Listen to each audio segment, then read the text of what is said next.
এই ভাগৱতৰ দশম স্কন্ধৰ 37 পৰা 45 অধ্যায়ৰ কথা সম্যক ৰূপে লৈ কংসবধৰ খণ্ডটি যুগুত কৰি কীৰ্তন ঘোষাত আকৌ সৰ্বমুঠ সেই 15টি কীৰ্তনেৰে সন্নিৱিষ্ট কৰিছে। গুৰুজনাই আচলতে এইটো মূল আমাক কীৰ্তন ঘোষাখন এখন মৌচাক বুলি কৈছে, যে যেনেকৈ হোমৰাবিলাকে বিভিন্ন স্থানৰ পৰা ফুলৰ মৌ আনি আনি এঠাইত জমা কৰি মৌচাক বনায়, গুৰুজনায়ো তেনেকৈ বিভিন্ন শাস্ত্ৰৰ বেদ বেদান্ত উপনিষদ এই সমস্ত সাৰ বস্তুখিনি য'তেই ভগৱন্তৰ তাৰমানে তেওঁৰ প্ৰয়োজন আছে, যিজন ভগৱন্ত এই ধৰাধামত আচলতে আহিবই নালাগে। নাহি জন্ম তোমাৰ তথাপি জন্ম ধৰা, সেহি জন্মে জীৱৰ জনম সাম্ফল কৰা। আচলতে আমিবিলাক জীৱৰ জনম সাম্ফল কৰিবৰ কাৰণে সেই নিৰ্গুণ ভগৱন্তয়ে এই 3 গুণৰ এটা ফাণ্ড ধৰি, অহংকাৰৰ এটা ফাণ্ড ধৰি আমিবিলাক অংশক আচলতে আমাক বধ কৰিব, আমাৰ দেহৰ যিবিলাক অহংকাৰ, সেই নিৰ্গুণ ভগৱন্তক সেই গুণমৰ্যাদা আচলতে প্ৰয়োজন নাই। তুমি প্ৰভু নিৰ্গুণ গুণৰ সীমা নাই, নিৰ্গুণ হয় গুণ সেই গুণ গায় তুমি, অথচ নিৰ্গুণ হৈ তুমি কিন্তু সেই গুণবিলাকৰ গান গাই আছা। কাৰণ তোমাৰ জন্মও নাই, তোমাৰ মৃত্যু নাই, কিন্তু ধৰাধামত তোমাক তুমি প্ৰকাশ কৰিবৰ কাৰণে এই ব্ৰহ্মাৰ দ্বাৰা তুমি চৰাচৰ জগতত আহিলা। হিৰণ্য গৰ্ভত তোমাৰ হিৰণ্য গৰ্ভ, আচলতে ব্ৰহ্মাৰ এই হিৰণ্য গৰ্ভত আমাক গুৰুজনাই সেইকাৰণে 24 অৱতাৰত আচলতে জয় ঘোষণা, জয় হৰি গোবিন্দ নাৰায়ণ নাথে খব হৰি, আচলতে এই তেওঁৰ এই নামবিলাক কিন্তু নন্দৰ গৃহত যেতিয়া গৰ্গ ঋষিয়ে এই জাতকৰ্ম কৰিবলৈ যায়, সেইদিনাখন কিন্তু কৃষ্ণ বুলিয়ে কৈছিল, তোমাৰ সন্তানটোৰ নাম কিন্তু কৃষ্ণ থলে। কিন্তু মই এটা কথা কৈ থৈ গলো, ৰুক্মিণীৰ ল'ৰাটোৰ নাম থলে ৰাম, আৰু দৈৱকীৰ যশোদাৰ ল'ৰাটোৰ নাম থৈ দিলে কৃষ্ণ। কিন্তু মই আৰু এটা কথা কৈ যাওঁ, তোমাৰ এই সন্তানটোৰ গুণ আৰু কৰ্ম অনুসৰি কিন্তু বহু নাম হব। তেতিয়াহলে এইজন ভগৱন্ত সেই বহু নামেৰে ধৰাধামত আহিব লগা হল। এইজন বসুদেৱ, বসুন্ধৰাৰ শ্ৰেষ্ঠ দেৱতা। দৈৱকী হল সেই দৈৱ দেৱতাবিলাকৰ সৎ চিন্তাৰ অধিকাৰিণী। তাৰমানে প্ৰভু ভগৱন্তয়ে, সেই নিৰাকাৰ প্ৰভু ভগৱন্তয়ে, সেইজন পৰম ব্ৰহ্ময়ে প্ৰকৃতি আৰু পুৰুষ হৈ তেওঁৱে কিন্তু ধৰাধামত আহিছে। এইটো তেওঁৰ দেহ ধৰ্মৰ কাৰণে। তেতিয়াহলে এই জীৱবিলাকক তেতিয়াহলে এই কংসবধৰ দ্বাৰা গুৰুজনাই আনি আচলতে 24 অৱতাৰতে গোটেইখিনি সমস্ত আমাক কৈ থৈ গৈছে 4টা অধ্যায়ৰ দ্বাৰা, যে আমাৰ এই পঞ্চভূতৰ এটি দেহ, এই পঞ্চভূতৰ দেহটোত ভগৱন্তই পঞ্চ কৰ্মেন্দ্ৰিয় পঞ্চ জ্ঞানেন্দ্ৰিয় দিলে। পঞ্চ কৰ্মেন্দ্ৰিয় পঞ্চ জ্ঞানেন্দ্ৰিয় দি আকৌ পঞ্চভূততেই উৎপত্তি হৈছে শব্দ স্পৰ্শ ৰূপ ৰস গন্ধ। আকৌ ভিতৰতে অন্তৰেন্দ্ৰিয় কেইটা আছে, মন বুদ্ধি চিত্ত আৰু অহংকাৰ। তেতিয়াহলে তেওঁক প্ৰকাশ কৰিবৰ কাৰণে এই ধৰাধামত তেওঁ আমাক সেইকাৰণে কৈছে যে ঐশ্বৰ্য বিভূতি বলে সমে, জানে যি তুমুক নৰতমে, সিও ভৈল মূৰা ময়ূৰ লুটাৰ বৈশ্য। এই যে আহি এই যে স্থিতি হল, এই স্থিতি হওঁতেই তেতিয়াই আকৌ ভিতৰতে তেওঁ বাঢ়িল। স্থিতি কব নোৱাৰা, ভিতৰতে বাঢ়ি এদিন কিন্তু জন্ম পালে। জন্ম পাই কিন্তু জীৱবিলাকে আকৌ পৰিণাম পাব, আকৌ এদিন ক্ষয় হব, আকৌ এদিন তেওঁৰ মৃত্যু হব। জীৱবিলাকৰ সেই যে বাঢ়াবিলাকৰ আকৌ এদিন ক্ষয় হব, আকৌ এদিন মৃত্যু হব। তেতিয়াহলে আমাক জন্ম মৃত্যুৱে সংসাৰৰ ৰহস্য। তেতিয়াহলে আমি ৰহস্য ভকতিটো জানিব লাগিব। ভগৱন্তই যে এই জন্ম আৰু মৃত্যুৰ এই যে সংসাৰৰ ৰহস্যটো দিছে, সেই ৰহস্য ভকতিটো জানিবৰ কাৰণেই যে মই কৰ্ম দিছো, যে জন্মতে আচলতে আমি জীৱবিলাকে কোনো জীৱই কিন্তু নাজানো আমি ক'ৰ পৰা আহিছো জীৱ আৰু ক'লৈ যাম, ক'ৰ পৰা অহা জীৱ আমি নাজানো। আমাক এই জীৱবিলাককে একো কৰ্ম দিছে। এই জন্ম কৰ্ম হ'ল বিবাহ। তেতিয়াহ'লে আমাক তিনিটা কৰ্ম, জন্ম, মৃত্যু আৰু বিবাহ। তেতিয়াহ'লে বসুদেৱ আৰু দৈৱকীৰ বিবাহৰ দিনা তাৰমানে জাগ্ৰত কৰিছে জীৱ। বিবাহৰ দিনা এই ভগৱন্তই এই ধৰাধামত এই যে মনুষ্যবিলাকক সৃষ্টি কৰিছে পৃথিৱীত, আচলতে ৰাক্ষস দানৱ এইবিলাকক একোজন একোজন পৃথিৱী ৰজা কৰি ৰজগুণেৰে ভগৱন্ত আচলতে যদি ব্ৰহ্মা সেইটো এটা ৰজগুণী, যে ভকতৰ কাৰ্য সিদ্ধিৰ কাৰণে মোৰ ভক্ত হ'ব, এওঁলোক ৰজগুণেৰে কাৰ্য সিদ্ধিৰ কাৰণে মই এই ৰজগুণীবিলাকক দিছো, তেওঁলোকে ভক্তি কৰি তেওঁলোকৰ কাৰ্যবিলাক সিদ্ধি কৰিব। আৰু সতগুণেৰে তেওঁলোকে পৰম তত্ত্ব ৰহস্য কথাবিলাক জানিব। তেওঁৱে আকৌ আহিছে, তেওঁৱে কৈছে, তেওঁৱে আকৌ সৃষ্টি কৰে, তেওঁ বিষ্ণুৰূপে আহিছে। আকৌ তম গুণেৰে তেওঁৱে আকৌ সংহাৰ কৰিব। তেতিয়াহ'লে এই সৃষ্টি ৰহস্য, এই যে সত ৰজ তম তিনি গুণৰ, এই তিনি গুণৰ ৰহস্যটো জানিবৰ কাৰণে আচলতে যিজনৰ নাহি জন্ম, এই জানিবৰ কাৰণে এই কংসৰ দ্বাৰা আচলতে কংস বধ, এইটো বধ দেখুৱাই দিছে। তাৰমানে কি এটা নিচাহৰ পাত্ৰ আমি, এইটো এটা অহংকাৰৰ ভাণ্ড। এই অহংকাৰৰ ভাণ্ডটো তই আচলতে নাজানাই, এইটো আচলতে বধেই। কিন্তু ভিতৰত যে স্থিতি হৈছে এইটোৰ কিন্তু বধ নাই। কিন্তু এই থাকোঁতে তুমি কিবা আজি লৈছা না, তেওঁক চিনি পাইছা নে নাই? তেতিয়াহ'লে এইটোৰ কাৰণে, সেইকাৰণে ইয়াতে আমাক এই বস্তুটো দেখুৱাইছে যে আমি যিসকলে চিনি পাইছে সেইসকলে কি কৰিছে, তেওঁক ঘোষণা কৰিছে। যেনেকৈ কৃপালু গুৰুজনা কৈছে, তুমি প্ৰাণ প্ৰিয়তম পৰম সুহৃদ দেৱ প্ৰাণ প্ৰভু পীতাম্বৰ হে। ইয়াতো কৈছে, হে প্ৰাণবন্ত, হে মাধৱ, হে ৰাম, লক্ষ্মীৰ স্বামী, তুমি নাৰায়ণ ৰূপে কিন্তু আছা, সেই হিৰণ্য গৰ্ভ। তুমি ৰাম ৰমন কৰি আছা, তুমি আত্মাৰাম, তুমি হৃদিৰাম, তুমি প্ৰাণৰাম। তুমি কি কৰা? তোমাক প্ৰণাম জনাইছো হে হৰি। তুমি দেহো দেখা, তুমি আমাক দেখা দিয়া। এইটো তেতিয়া ক'ব লগা হ'ল সেইজন কংসক যে আচলতে মনত পেলাই দিয়ে। এটা দৈৱকী আৰু বিবাহৰ দিনা যিদিনাখন তেওঁৱে সেই গাড়ীখনত শপতত লৈ বসুদেৱ দৈৱকীক সুন্দৰভাৱে তেওঁ তাৰমানে মই মোৰ ভনীক যৌতুকে কৈছে, আজি মোৰ গাড়ী দি মই লৈ যাম। তেনেকুৱা এটি মুহূৰ্ততে এটা আকাশবাণী হ'ল, হে কংস, তই আজি যাক লৈ আনন্দ কৰিছা সেইটোৱেই হ'ল তোৰ প্ৰাণৰ বৈৰী। আৰু লগে লগে জাপ মাৰি দৈৱকীৰ চুলিকোছা থাক মাৰি বগৰাই দিলে। আৰু তেতিয়া বসুদেৱে আঁঠু কাঢ়ি কৈছে, হে ৰজা, তোমাৰ মৰমৰ ভনীজনীক তুমি কিয় এনেকুৱা কৰিলা? কিয় তোমালোকে শুনা নাই নেকি মই কি কৈছো? তো শুনিছো। কি শুনিছা? যে এওঁৰ গৰ্ভৰ অষ্টম সন্তানটোৱে তোমাক বধ কৰিব। দাদা তুমি বিশ্বাস কৰা, আমি সন্তান জন্ম দিবই নিবিচাৰো, তথাপিতো জন্ম দিও, যদি দিওঁ তেতিয়াহ'লে তোমাৰ ওচৰত অৰ্পণ কৰিম, তোমাক দি দিম। সঁচাকৈ কথামতে কাম। বসুদেৱৰ সন্তান জন্ম পালে, প্ৰথম সন্তানটো যেতিয়া তেওঁৰ জন্ম পালে, তেওঁ কথামতে কংসক আনি দিলে। কংসক যেতিয়া দিলে, বসুদেৱৰ মুখলৈ চাই কংসৰ স্মৰণ আহিছিল। কি স্মৰণ? যেটো প্ৰথম সন্তান, এই প্ৰথম সন্তানটো তাৰমানে কৃষ্ণ।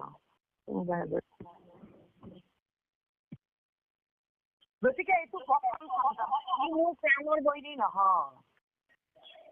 গতিকে তেওঁ কি কৰিলে, উভতাই পঠিয়ালে। এনেকৈ এটা এটা কৰি 6টা সন্তান জন্ম পালে। তাৰপিছত বসুদেৱে কংসই কি কৰিলে, সন্তান কেইটা বাৰ বাৰ আহি আছে দি আছে, তেওঁ বধ নকৰিলে। এদিন নাৰদ আহিছে, কংসক কৈছে, হে কংস, তুমি একো গমেই নোলোৱা, এই তুমি এই যে বসুদেৱৰ এই সন্তানবিলাক আহিছে, তুমি আগৰ জন্মত কোন আছিলা তুমি জানা নে নাজানা? তুমি কালনেমী অসুৰ আছিলা। এই কালনেমী যেতিয়া অসুৰ আছিলা, তুমি দেৱতাবিলাকৰ ওপৰত বহু অত্যাচাৰ কৰিছিলা। আৰু দেৱতাবিলাকে ভগৱন্তক তোমাৰ অত্যাচাৰৰ পৰা ৰক্ষা কৰিবৰ কাৰণে তেওঁ স্তুতি কৰিছিল। আৰু তেতিয়া কি কৰিছিল?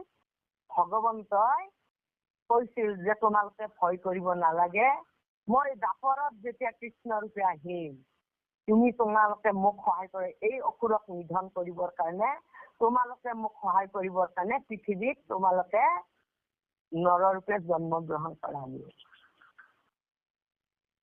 সেই হিচাপে আহিছে, আহি তেওঁলোকে জন্মগ্ৰহণ কৰিছে।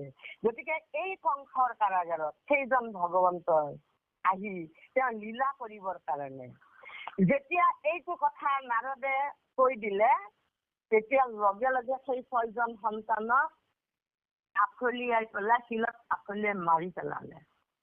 আৰু লগে লগে তেওঁৰ পাৰিষদ সমস্ত দৈত্যৰ এই সমস্ত কলে, তোমালোকে এই মুহূৰ্তত কাৰাগাৰ বনাই বসুদেৱ আৰু দৈৱকীক কাৰাগাৰৰ ভিতৰত হাতত শিকলি লগাই ভৰিত শিকলি লগাই বান্ধি থৈ দিয়া। ভগৱন্তই যেতিয়া পিতৃ মাতৃৰ ওপৰত অত্যাচাৰ দেখা পালে, তেতিয়া যোগমায়াক আহ্বান কৰিলে। যোগমায়াক আহ্বান কৰি কলে যে মই আচলতে মথুৰাত লীলা কৰিব নোৱাৰিম, গতিকে তুমি এটা কাম কৰা, মোৰ পিতৃ মাতৃক এতিয়া বৰ্তমান তেওঁলোকৰ কাৰাগাৰৰ ভিতৰত থৈছে, তেওঁলোকৰ এতিয়া 7ম গৰ্ভ হৈছে, এই সন্তানটো নি এই গকুলৰ নন্দৰ ঘৰত সংস্থাপিত কৰিবা। বসুদেৱৰ আন এগৰাকী পত্নী আছে ৰোহিণী, তেওঁৰ ঘৰত সংস্থাপন। আৰু এটা কাম কৰিবা, তুমি কি কৰিবা, যোগমায়া দ্বাৰা তুমি তেওঁক লৈ যাবা আৰু তুমি নন্দৰ যশোদাৰ তাত তুমি গৰ্ভত আহিবা আৰু মই কংসৰ কাৰাগাৰত মই জন্মাম বসুদেৱৰ। গতিকে কথামতে কাম সঁচাকৈয়ে সেইজন কংসৰ কাৰাগাৰত সেই 7ম সন্তানটো শ্ৰাপ হৈ যোৱা বুলি কৈ দিলে আৰু সকলোৱে ভাবিলে নষ্ট হৈ গল। তাৰপিছত এইবাৰ ইমান সচকিত হল সকলোৱে যে এইবাৰ কিন্তু 8ম গৰ্ভৰ সন্তান আহিব। গতিকে সকলোৱে সচকিত হল, সঁচাকে 8ম গৰ্ভৰ সন্তান আহিল। অহাৰ লগে লগে একেবাৰে ঘোৰ নিদ্ৰা, সকলোৱে নিদ্ৰা চালি পোহৰীয়া, এনেকুৱা বতাহ বৰষুণ বিজুলী ঢেৰেকনি দিলে। সেই মুহূৰ্তত সেই সুতিকা গৃহত সেইজন ভগৱন্তই চতুৰ্ভুজ ৰূপ ধাৰণ কৰি বসুদেৱ আৰু দৈৱকীক দৰ্শন দিলে। আৰু বসুদেৱ দৈৱকীয়ে মনতে শপতে স্নান কৰিলে, পবিত্ৰ হল আৰু তেওঁলোকৰ উপৰি জন্মৰ কথা কলে যে তোমালোকে মোক সন্তান হিচাপে, তোমালোকে যেতিয়া ব্ৰহ্মাৰ সৃষ্টিত যেতিয়া ব্ৰহ্মাই 4মুখী জীৱৰ সৃষ্টি কৰিলে, যেতিয়া আনন্দ নাপালে প্ৰভু ভগৱন্তই আকৌ প্ৰকৃতি পুৰুষ হিচাপে আকৌ ধৰা ধামত তেওঁৱে তোমালোকক সৃষ্টি কৰিলে। পুৰুষ আৰু প্ৰকৃতি হিচাপে সৃষ্টি নিমিত্তে তোমালোকে কি কৰিলা, সহস্ৰ বছৰ 1200 বছৰ তোমালোকে ধ্যান কৰিলা। আৰু ধ্যানত মই সন্তুষ্ট হৈ তোমালোকক সংসাৰ কৰিবলৈ দিওঁতে তোমালোকে মোক সন্তান হিচাপে বিচাৰে। আৰু 1ম গৰ্ভ তোমালোকে পিঞ্চি আৰু সুতপা হৈ মই আহিলো। আৰু দ্বিতীয়বাৰ আহিলো কশ্যপ আৰু অদিতি ৰূপে। আৰু তৃতীয়বাৰ ময়ো আহিলো 3বাৰ, তোমালোকো আহিলা কংসৰ কাৰাগাৰত। এইবাৰ হে পিতৃ হে মাতৃসকল, তোমালোকৰো 3 গুণ 3 তাপৰ পৰা তোমালোকৰ মুক্তি পাবা আৰু ময়ো আৰু ধৰা ধামত নাহো। গতিকে মোক এটা কাম কৰা, মই এই মথুৰাত থাকি লীলা কৰিব নোৱাৰো, গতিকে সেই পিতৃ তুমি মোক কোলাত লোৱা, তাতে বাচা। আমাক শিকলি লগাই বান্ধি দিছে, হাতত শিকলি ভৰিত শিকলি। তেতিয়া কৈছে কি তোমালোক মোক কোলাত লোৱা। আৰু লগে লগে যেন কাৰাগাৰৰ দৰ্জা খুলি গল আৰু লগে লগে শিকলি দি আৰু কি কৰিলে, এনেকুৱাকে বতাহ বৰষুণ অনন্তই আহি যেন আদৰি লৈ গল। সেইজন যিজন ৰাম হৈ পেলাই অনন্ত, সেইজন যেন সহস্ৰথনা হৈ যেন নন্দৰ ঘৰত যাবৰ কাৰণে সেই যমুনা ভৰ বাৰিষা যমুনা একেবাৰে ফেনে ফুটুকাৰে তাৰমানে তাৰ উগুল থুগুল বাট দি পেলাই সেই ৰাতাৰাতিৰ ভিতৰতে নন্দৰ ঘৰত গৈ যশোদা মাতৃয়ে সন্তান জন্ম দি কাষত সন্তানটো আছে তেওঁ ঘোৰ নিদ্ৰা। আৰু সেই মুহূৰ্তত সেই যোগমায়া লৈ সেই কৃষ্ণক তাতে থৈ বসুদেৱ মথুৰাত আহি পালে। আৰু আহি পোৱাৰ লগে লগে কংসৰ চিকলি বন্ধ হৈ গল, দৰ্জা বন্ধ হৈ গল, দৰ্জাত চিকলি লাগি গল, বসুদেৱ দৈৱকীৰ চিকলি লাগি গল, সন্তানে চিঞৰি দিলে। আৰু কংসই লগে লগে হাতত খান্দা লৈ যে তোৰ অষ্টম সন্তান আহিছে এইবুলি বধ কৰিব। তেতিয়া হেৰিয়ে কিন্তু মানে দৈৱকীয়ে কৈছিল যে দাদা এইটো কিন্তু ছোৱালী কন্যাহে, কন্যাই তোমাক তহঁত পাপিত শ্ৰেণী, তোৰ কি সন্তান এই পৃথিৱীত সকলো ইতিমধ্যে য'তে ত'তে তোৰ সন্তান জন্ম পাইছেয়ে, তহঁত মহা পাপিত শ্ৰেণী, তহঁতে কি কৰি আছা, মায়া কৰি তহঁতে চলনা কৰি মোক এইবিলাক কৰি আছা, তই মায়াবী তহঁত এই বুলি কৈ কি কৰিছে হাতত ঠাণ্ডাৰে আমাৰ যে মুৰ্গী বিলাক মাৰে ঠিক সেনেকে ভৰিত ধৰি এই ঠাণ্ডা দি যেতিয়া মানে গল কাটিব খুজিলে তেওঁৰ হাতৰ পৰা ওলাই গল আৰু আকাশবাণী হ'ল জৈতে কৈছে হে কংস, ইতিমধ্যে তোমাৰ জৈতে কৈছে তোমাৰ সেই প্ৰাণৰ বলি জন্মগ্ৰহণ কৰিছে। তেতিয়াহ'লে আকৌ কি কৰিলে সেই প্ৰাণৰ বৈৰীক বিচাৰি কি কৰিলে, এইটো কওঁতে তেওঁ দয়া আহিল। তাৰমানে বসুদেৱ আৰু দৈৱকীৰ ভয় হেৰি নাই, দুখ নাই যে হে কংস তুমি কিয় ভাগি পৰিছা, যে দৈৱকী আৰু বসুদেৱৰ কথা তেওঁ ম্ৰিয়মান হৈ তেওঁ স্তব্ধ হৈ গল যে আচলতে মই বাৰ বাৰ ইহঁতক ইমান কষ্ট দিছো, আচলতে ইহঁতৰ একোৱে ভুল নাই, মই ইহঁতক কষ্ট দিছো। আৰু কন্যাগৰাকীক সঁচাকৈ আচলতে প্ৰাণৰ বলি সি আচলতে তেতিয়া ভাবিব লাগিছিল, তাৰ জীৱত দয়া আহিল, গুৰুত জ্ঞান নাই, তাৰমানে গুৰুত জ্ঞান নাই, জীৱক দয়া গুৰুত জ্ঞান এই দুই যদি নিচিনে তেতিয়াহ'লে ব্ৰহ্মজ্ঞান নাপায়। তেওঁৰ সংগী বিলাকে কি কৰি দিলে, লগে লগে তুমি ভয় কৰিব, এইবাৰ তুমি বুজিব নালাগে, আমি ওলালো, আমি তোমাৰ প্ৰাণৰ বৈৰী ক'ত জন্ম পাইছে, য'তেই জন্ম পাইছে তাতেই মাৰি পেলাম, আমি জন্ম পোৱা এনেকৈ গৈ গৈ সেইজনেই হল পুতনা। গতিকে গৈ গৈ গৈ সেই নন্দৰ ঘৰত সেই পুতনাক পালে। তেতিয়াহ'লে পুতি দুৰ্গন্ধময় প্ৰথম তেতিয়াহ'লে ভগৱন্ত আহি তেতিয়াহ'লে এই দুৰ্গন্ধময় বিলাকক প্ৰথম বিনাশ কৰিলে। এটা একেবাৰে দেখাত কুৎসিত পৰ্বত এখনৰ দৰে তেওঁ আছে।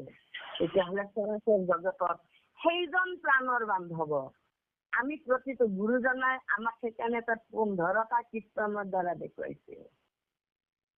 তেতিয়াহ'লে দেহ পঞ্চভূত, সেই দেহটো চলাবৰ কাৰণে পঞ্চ কৰ্মেন্দ্ৰিয় পঞ্চ জ্ঞানেন্দ্ৰিয়, তেতিয়াহ'লে এই 10টা এই 15টা কিন্তু কি হ'ল একাদশ ইন্দ্ৰিয়হে পালন কৰি আছে, তাৰমানে 16 বিকাৰ।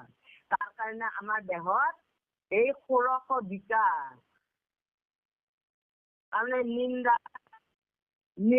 নিন্দা হেৰি ভয় এলাহ এনেকুৱা কৰি তাৰমানে কুৎসুত কপট কাম ক্ৰোধ লোভ মোহ দম্ভ অহংকাৰ এনেকুৱা কৰি এই ভাণ্ডটোত তাৰমানে এই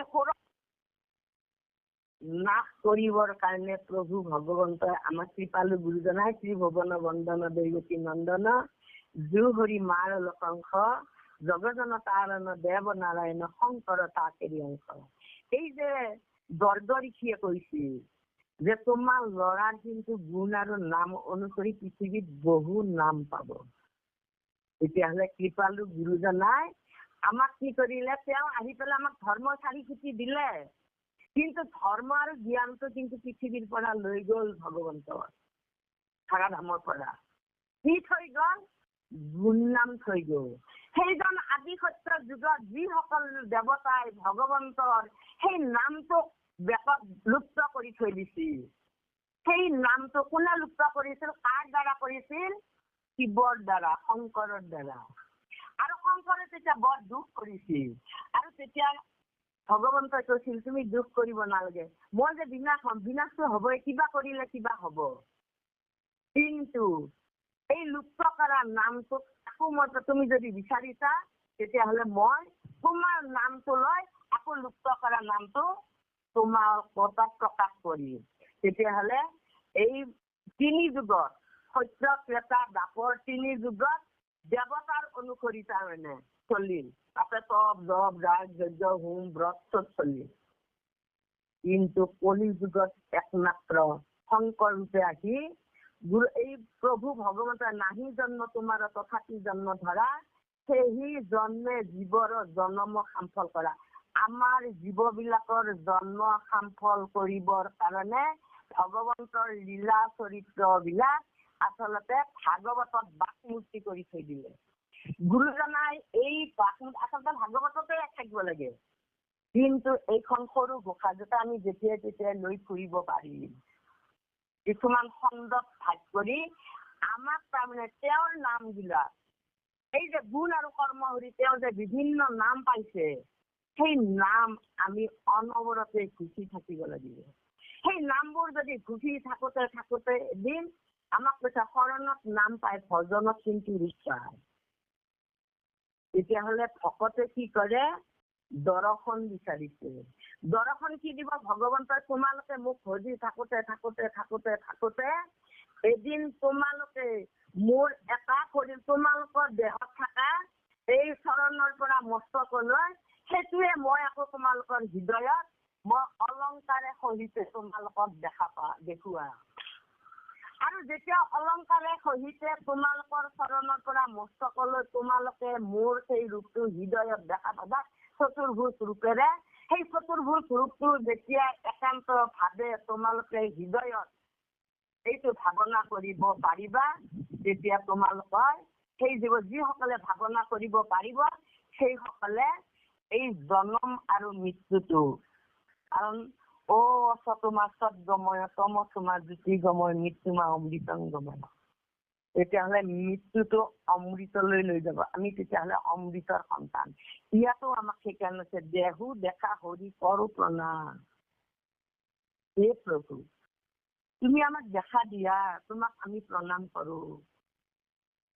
এতিয়া আমাক পদ দিলে ওৰাম পথত ৰাম কৃষ্ণ মহাভাগ জাহন্তে ধোবাক পাইলাম তলাগ খুজিলাম বস্ত্ৰ মাতি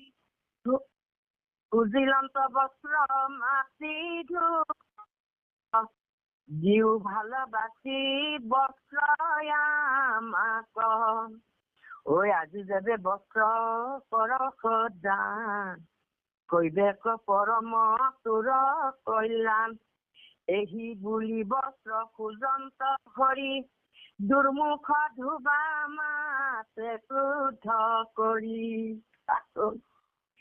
এইহেন মথুৰা এইহেন অক্ৰূৰৰ দ্বাৰা আকৌ অক্ৰূৰে আকৌ নাৰদ আহিছে। যেতিয়াই অঘৰ বক পুতনা এইবিলাকে নিজে নিজে কলে নহয় তুমি এইবাৰ কৰিব নোৱাৰা, তুমি বহি থাকা, তুমি শান্ত হৈ থাকা, আমি তোমাৰ প্ৰাণৰ বৈৰী আমি ওলালো, আমি তোমাৰ প্ৰাণৰ বৈৰীক আমি মাৰিম, তুমি চিন্তাই কৰিব নালাগে। অভয় দিছিল। অভয় দিলে কি হব? অঘ বক পুতনা ধেনুকাসুৰ এই সমস্ত আৰু সৰ্বশেষত যিদিনাখন অৰিষ্ট এই বৃক্ষৰূপী অৰিষ্টক বধ কৰিলে নাৰদ আকৌ আহিছিল কংসৰ কাষত। কংসক কৈছে হে কংস তুমি একো গমেই নহয়, ভাৱনা হৈছো বৰ সুন্দৰ ভাৱে বহি আছা। এই তোমাৰ যিবিলাক দূত পঠিয়াই দিছিলা সেই দূত সমস্ত ইতিমধ্যে কৃষ্ণই বধ কৰি সেইজন সেই গোকুলত বৰ আনন্দ গোপ গোপীসকলক আনন্দ দি আছে। সেই কৃষ্ণ আৰু ৰাম কোন বুলি জানানে নাজানা তুমি? এই নন্দ বসুদেৱে চোৰ কৰি এই যুগ মায়াৰ দ্বাৰা তাতে ৰামক তাতে ৰোহিণীৰ নন্দৰ ঘৰত এই ৰোহিণীৰ এই বসুদেৱৰ তেওঁৰ মিত্ৰ আছিল নন্দ। গতিকে নি পেলাই কি কৰিলে ৰোহিণী দা তোমাৰ যে সপ্তম গৰ্ভটো তেওঁ কোন অনন্ত ৰূপে এই তেওঁ তাতে ৰাম হৈ পেলাই তাতে জন্ম গ্ৰহণ কৰিছে। আৰু কি কৰিছে যোগমায়াৰ দ্বাৰা সেইটো নিয়াইছে। আৰু যোগমায়া কি কৰিছে যে তুমি যশোদাক তাত জন্ম গ্ৰহণ কৰা। তোমাক মোৰ পিতৃয়ে কি কৰিব, তোমাক তাতে থব, মোক নন্দৰ ঘৰত থব, কি কৰিব মথুৰাত আনিব। কাৰণ মই বিয়া কৰিব নোৱাৰিম, তুমি আহি মথুৰাত থাকিবা, মই আহিম। এইটো তুমি পলুৱাই নি পেলাই তাতে থৈছে, তুমি গম পাইছা নে না? এই যে তুমি শিলত তুমি যে খান্দাৰে কাটিলা, সেইটো যোগমায়াহে কিন্তু। এই বুলি যেতিয়াই নাৰদে কৈ দিলে, তেতিয়া একেবাৰে উগ্ৰমূৰ্তি, তুমি এটা কাম কৰা। এই বুলি কওঁতে তো হাতত খান্দা ললে, বসুদেৱক মাৰিয়ে পেলাম। এতিয়া নাৰদে ক'লে, হে তুমি বসুদেৱক কিয় মাৰাটো ভাবিছা? তোমাৰ চিন্তা হব লাগে, বসুদেৱক মাৰি তুমি কি কৰিবা? তুমি ৰাম আৰু কৃষ্ণক দেখা পাবাটোহে তোমাৰ চিন্তা হব লাগে। দেখা পোৱা, তুমি দেখা পাই পেলাই তোমাক মাৰিবা, তোমাৰ সন্মুখত মাৰা তুমি। সেইটো কৰা। তেতিয়া কাক পঠিয়ালে? কেশীক কলে। তেওঁৰ আৰু এজন মিত্ৰ আছে কেশীক কলে, যোৱা তেওঁ ধেনুকাসুৰ হৈ পেলাই, যোৱা তুমি যে নন্দৰ ঘৰত ৰাম কৃষ্ণক তুমি বধ কৰি থৈ আহা। ইফালে তেওঁলোকক কাৰাগাৰৰ ভিতৰত থৈ দিলে, আকৌ কাৰাগাৰ বনাই দিলে। বসুদেৱ দেৱকীক আকৌ কাৰাগাৰৰ ভিতৰত সোমাই দিলে, আৰু কেশীক দত্তক পঠিয়াই দিলে। আৰু কলে কি তোমালোকে এটা কাম কৰা, যাতে এখন মঞ্চ বনোৱা, যে এখন ধনু যজ্ঞ পাতিম, এখন মঞ্চ বনোৱা। আৰু এই মঞ্চখনত তাৰমানে শিৱ এতে চতুৰ্দশীৰ দিনাখন এতে শিৱ মন্দিৰত এতে জীৱবিলাকক আমি হত্যা কৰিম। এইটো কৈ পেলাই তেওঁলোকক এইটো কলে, কৈ তেওঁ অক্ৰূৰৰ কাষত গল। কিন্তু অক্ৰূৰৰ হে দানপতি, তোমাৰ বাহিৰে আৰু মোৰ মিত্ৰ নাই। যেনেকৈ ইন্দ্ৰই বিষ্ণুক মাধৱক সহায় লৈ স্বৰ্গখন সুন্দৰভাৱে চলাই আছে, দেৱতাবিলাকক সুৰক্ষাভাৱে চলাই আছে, ময়ো তোমাৰ সুৰক্ষা এই ৰাজ্যখন মই সুন্দৰভাৱে নিৰ্ভয় ভাৱেৰে মই চলাব পাৰিম। তুমি এটা কাম কৰিব লাগে, 4টা ঘোঁৰা লৈ এই যে নন্দৰ ঘৰত আছে ৰাম আৰু কৃষ্ণ, তুমি এই ধনু যজ্ঞ কৰি তালৈ তুমি তেওঁলোকক লৈ আহিব লাগে। আৰু গোপাল বিলাককো আনিবা, নন্দকো আনিবা, সকলোকে আজ্ঞা কৰাৰ লগে লগে। এইজন কিন্তু কৃষ্ণ ভক্ত, সেইকাৰণে তেওঁৰ নাম অক্ৰূৰ। তেওঁ কুৰ বুলি কোৱা নাই, দানপতি হৈও তেওঁ নিৰন্তৰ কিন্তু যেতিয়াই এই কথা, কাৰণ তেওঁ সেই দানপতি বিলাকৰ যেতিয়া এই নাৰদৰ এই কথাবিলাক তেওঁ কিন্তু শুনি পেলাই ভাবিলে সেইজনীতো কাল মায়া এই চৰাচৰ জগতত আহিছে। নাৰদৰ পৰা শুনাৰ লগে লগে কিন্তু অক্ৰূৰে সেই অনুভৱটো কৰিছে, যিটো আমাক মহাপুৰুষ মাধৱ পুৰুষে ঘোষাত কৈছে, অ কৃষ্ণয়ে কদেৱ দুখ হাৰি, কাল মায়া দীৰ অধিকাৰী, কৃষ্ণ বিনে শ্ৰেষ্ঠ দেৱ স্থিতি অন্তকাৰী দেৱ বিনয়ান আহিব, জানিবা বিষ্ণুকে জগতে সাৰ। এই ভাৱনা কৰি অক্ৰূৰ ওলাই গল। তোমাৰ হাতত মৃত্যু, আৰু নগলেতো তুমি মোক মৃত্যুদণ্ড দিবা, তোমাৰ হাতত মৃত্যুদণ্ড দিয়াত কৰি সেইজন ভগৱন্তৰ তেওঁৱে সৃষ্টি প্ৰলয়ৰ কাৰণ, গতিকে তেওঁৰ হাতত মৃত্যু হোৱাই ভাল। কিন্তু তেওঁ গলে কিন্তু ঘৰত উঠি যাই থাকোতে তেওঁ ভাবিলে, কিন্তু এওঁলোকে মোকতো দেখা নাই, গতিকে এওঁলোকে মোক যোৱাৰ লগে লগে ৰাম আৰু কৃষ্ণ একদম আদৰি সুৰা বুলি দৌৰি আহিব, মোক আদৰ কৰিব, মোক সম্বোধন কৰিব। এই ভাৱেৰে তেওঁ গৈ থাকোতে ইফালে পালেই, গকুল যাই পালেই। আৰু গকুল যাই পায়ে আকৌ ইতিমধ্যে কেশী দত্ত বধ হৈছে। কেশী দত্ত যেতিয়া বধ হৈছে, আকৌ নাৰদ আহিছে। নাৰদে আহি পেলাই কংস, এইবাৰ ভগৱন্তৰ কথা কংসক কৈ গল যে কেশী দত্ত ইতিমধ্যে বধ হৈ গল। এতিয়া নাৰদে এইবাৰ কৃষ্ণৰ ওচৰত গৈছে। যেনেকৈ অক্ৰূৰে ভাবিছে তেনেকৈ কিন্তু নাৰদেও ভাবিছে তুমিয়েই সমস্ত এই চৰাচৰ জগতত হে কৃষ্ণ।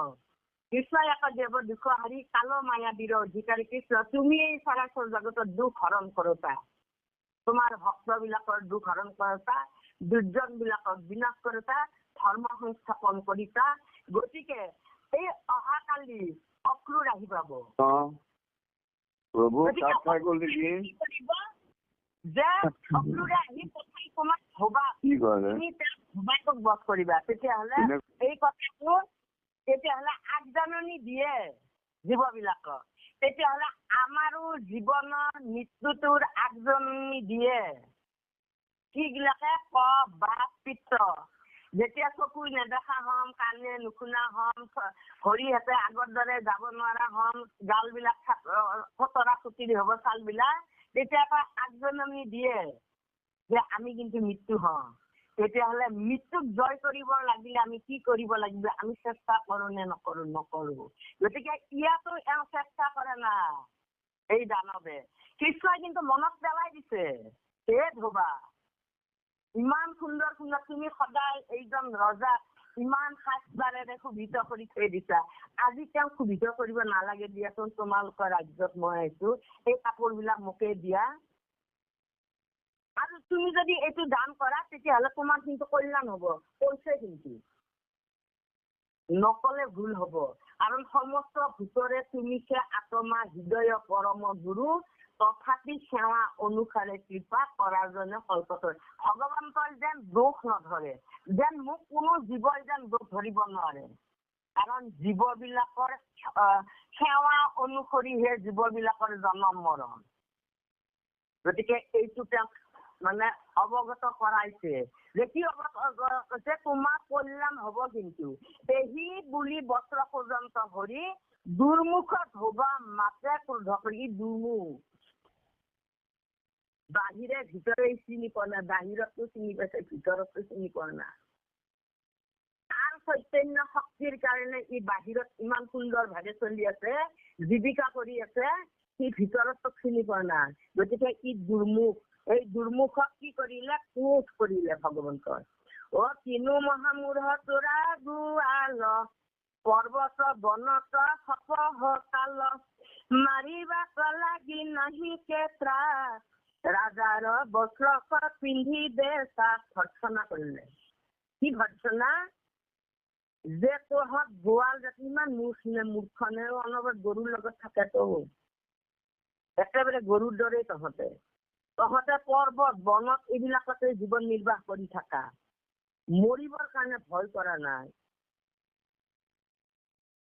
এই ৰজাৰ বস্ত্ৰকে পিন্ধিব খুজিছা।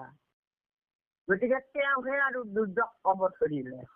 অ ৰাম প্ৰাণলৈ পলাও অন্তৰি, ৰাজদূতে পাইলে দণ্ডিবে ধৰি, দৈৱ কি খুটে খুনি হেন বাণী, মাৰিলা ধোবাক। কি কৰিলে কয়? নিজৰ প্ৰাণটো বচাব যদি খুজিছা ইয়াৰ পৰা আঁতৰি যা। কি যে ভয় দেখুৱাইছে। ৰজাৰ দূত বিলাকে যদি এই মুহূৰ্তত পায় তোক লগে লগে শেষ কৰি পেলাব। কিন্তু দণ্ড দিব। দৈৱ কি খুটে খুনি হেন বাণী, মাৰিলা ধোবক চৰ টানি। দৈৱকীৰ পুত্ৰ খুট বুলি কৈছে। দেৱতা বিলাকৰ সৎ চিন্তাৰ অধিকাৰী তোৰ দেহতে আছে সেইকেইটা দেৱতা। চক্ষুৰে আদিত্য, নাচিকাই বায়ু, কৰ্ণে বিষ, তোৰ জিভাতে আছে বৰুণ দেৱতা। কিন্তু তই সেই জিভাই তোক কি কৰিব পাৰে? কৰাবও পাৰিব তোক হেৰি কৰে। গতিকে তই চিনি নাপালি। গতিকে তোৰ বাণীয়ে কি কৰিব? সেই অসুৰটোক নিধন কৰে। লগে লগে চৰ মাৰি দিলে, টানি আনিলে আৰু চৰ মাৰি দিলে। অ চিন্দিল মুণ্ড চৰ খবৰতে তাৰ, যতল গৰিয়া সিটো ধুবাৰ, বছৰ পেলাই চবে দিলে লৱৰ, দেখিয়া কৃষ্ণে ৰংগ ভৈলা ফৰ। তাৰ এক চৰ মাৰি দিয়াৰ লগে লগে মূৰটো চিঙি মাটিত পৰি গল।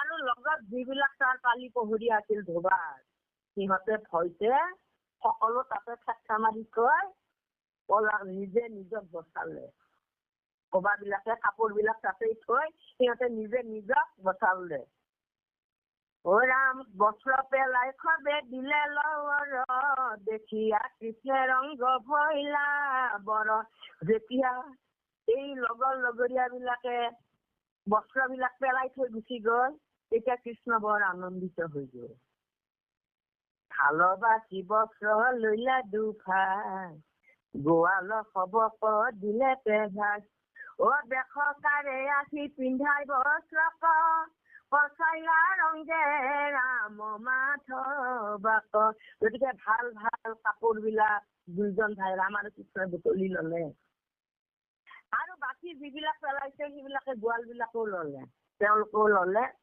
দেখকাৰে যিজনে সজাইছিল ৰজা সেই সজোৱাজনে বস্ত্ৰ পিন্ধোৱাজনে এই ৰাম কৃষ্ণক সুন্দৰভাৱে বস্ত্ৰ পিন্ধাই দিলে আনন্দ মনত কিন্তু আনন্দ বা আজি তোমালোক দুজনক তোমালোকৰ কথা ইমান দিন শুনি আছিলো তোমালোকেইচোন সেই কাল মায়াৰ অধিকাৰী সেই প্ৰাণৰ বৈৰী হৈ পেলাই যে এই কংসৰ আমাৰ এই প্ৰভুৰ যিজন এই প্ৰভু বনাইছে তোমালোকে আৰু তোমালোকক বধ কৰিবৰ কাৰণে আজিৰ এই অৱস্থাটো আজি মই কিন্তু তোমালোকক বৰ আনন্দ মোৰ আজি ভয় নাই তোমালোকৰ হাতত যদি মৃত্যু হয় মৃত্যু হওক ভয় নাই তাৰমানে ভয় কৰা নাই কংসলৈ ভয় কৰা নাই সুন্দৰভাৱে সজাই কচাই দি দিলে দুইজনকে তাত তুষ্ট কৃষ্ণ ভৈলাই অধিক দিলন্ত পৰম অচৰ্য শ্ৰীক হাৰুপ মুকুতি দিলা তাক বুলিলাই অনেক আশা বাস গতিকে অচৰ্য দিলে শ্ৰী দিলে ধন জন সমস্ত তাৰমানে অচৰ্য বিভূতিয়ে দি একেবাৰে তেওঁক দিলে আনকি সাৰূপ একেই ৰূপ ভগৱন্তৰ দৰে ৰূপ হৈ গ'ল তেওঁ যেন সুন্দৰ হৈ গ'ল সেই সুন্দৰ ৰূপ দিলে অংগবিলাক আৰু অভয় বাণী দিলে অনেক আশ্বাস বাণী দিলে অভয় বাণী দিলে ভয় নকৰিবা তুমি উদামা নামে মাল আকাৰ আছে তাহাৰ বাৰিত পখিল পাছে দূৰতে দেখে আখে কৃষ্ণ ৰাম কৰিল সুদাম পৰিপ্ৰণাম যিজন মালাকাৰ যিজনে সদায় মালা দিয়া আমাৰো কৰ মালা দিও আমি ভজনীয়া বিলাকে ভগৱন্তক সদায় পুৱা গধূলি এইজন সুদমে সেইজন ৰজা তুমিহে চৈতন্য সনাতন ৰাম ৰাম ৰাম আমি অচেতন নিকট এই ভাৱনাৰে যে মই থকা দিনকেইটাহে তোমাক এই মালাডাল দিম তুমি আশা কাৰণেহে কিন্তু এই ভাৱনাৰে সদায় সেইজন কিন্তু আমি সকলো কিন্তু মায়া সজ্জাতে আছে হে কংস আমি সকলো কিন্তু মায়া সজ্জাত আছো সেইজনে কিন্তু চৈতন্য কৰে মই আজি তেওঁৰ শক্তিতহে শক্তিমন্ত হৈ তোমালৈ এইডাল মালা এই ধাৰি মালা সদায় আনো তোমাক এই পিন্ধাইছে আজি যেন কব নোৱাৰাকৈ যেতিয়াই তেওঁৰ গৃহত সোমাল বাৰীত সোমাল দূৰৰ পৰাই যেন ৰামকৃষ্ণক দেখা পাইছে আৰু সুদামাই দণ্ডৱত হৈ গ'ল মই সদায় যিজনক হৃদয়ত প্ৰণাম কৰো সেইজন ছোৱালী মোৰ গৃহলৈ আহিছে প্ৰণাম জনাইছে কি আনন্দ তাৰমানে আসন আনি দিলে আখে বেঠে বখিলা তাঁতৰ ৰংগে জগন্নাথে পাদ্যয়ৰ গন্ধ ধূপ লগাই কৰিলা পূজা লৈয়া দুয়ো ভাই আসন আনি দিলে সিংহাসন আনি দিলে আখে বেঠে মানে দাঙিবই নোৱাৰে তথাপিতো আনিছে তাৰমানে বহিল জগতৰ নাথে জগতৰ নাথ বুলি কৈছে তুমি সকলোৰে পিতৃ তুমি সকলোৰে স্বামী হে জগতৰ নাথ তুমি অন্তৰ্যামী জগত অৰ্জন কৰতা তুমি গতিকে তেওঁ বহি জগতৰ আনন্দ মনে বহিছে আৰু লগে লগে পাদ্য অৰ্ঘ্য ধূপ ধূনা এই সমস্ত আনি তেওঁৰ চৰণ ধুৱাই দুই ভাই চৰণ ধুৱাই দিলে ৰাম আৰু কৃষ্ণ ভূমিত পৰি বোলে মালা কাৰ পিতৃদেৱ ঋষি তুষ্ট আমাৰ আজি জন্ম খাম ফলিলো আমি পুলক পবিত্ৰ কৰিলা স্বামী তেওঁ যেন নিজে নিজে ভাৱ আহি গৈছে হে প্ৰভু আজি আমাৰ আমি জনম সাম্ফল কৰিলো, মোৰ পিতৃ, মোৰ দেৱ, মই ঋষি, এই সকলোকে যেন সন্তোষ কৰিব পাৰিলো, তোমাক স্পৰ্শ কৰিব পাৰিলো, তোমাৰ চৰণ ঘূৰাই দিব পাৰিলো, তোমাক এই আসন মই দিব পাৰিলো, মোৰ এই ভঙা ভজাটো তুমি ইমানৰ যোগ্য নহয় মই, কিন্তু তথাপিতো মই যিখিনি যোগ্য সেইখিনিৰে তোমাক কিন্তু এইখিনি টুকিছো, এই বুলি কৈ তেওঁ যেন নিজকে কৈছে, মোৰ যেন বংশটোক তুমি পবিত্ৰ কৰিলা হে স্বামী। ও জগতৰে মুখ্য কাৰণ ভৈলাই অৱতাৰ তোমাৰ দূৰ।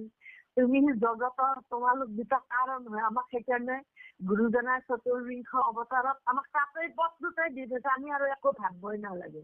ও প্ৰথমে প্ৰণামো ব্ৰহ্মৰূপী সনাতন সৰ্ব অৱতাৰৰ কাৰণ নাৰায়ণ। তেতিয়াহ'লে আমাৰ সেইটোৱে প্ৰথম আমাক তাতেই দি থৈ দিছে।